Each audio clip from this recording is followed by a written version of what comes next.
राजकारणाच ठिकाणी, पण सोयाबीन कापसाचा प्रश्न आला हा आमच्या अस्मितेचा प्रश्न आहे, हा आमच्या जिव्हाळ्याचा प्रश्न आहे. त्यामुळे या प्रश्नासाठी कुणाच्याही दारात किती वेळा जावं लागलं तरी रविकांत तुपकर जाईल. आणि राहिला प्रशासनाचा अनुभव, तर चळवळीमध्ये काय झालं, लोक काय येत नाही, हे चळवळी मोडून काढायचा प्रयत्न करतात. आता केसेस घालणे, खोट्या केसेस भरणे, तुरुंगात टाकणे. मला तर किती वेळा तुरुंगात टाकतात.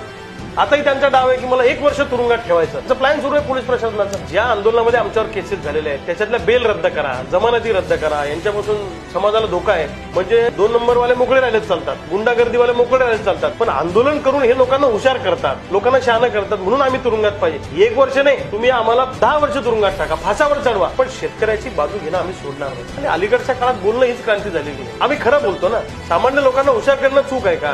सोयाबीन कापसाला भाव मागणं 1000 गुन्हा असेल तसे 1000 गुन्हे करू, फरक काही पडत नाही आम्हाला त्याचा. आज काय बाहेर काय, किती खोटे केसेस आमच्यावर दाखल केल्या, माझ्या पत्नीवर दाखल केल्या. म्हणजे रविकांत तुपकरला जर एकदा जेरबंद केलं, हा निवडणुकीत बाहेर येणार नाही ही भीती आहे लोकांना, अनेक नेत्यांना.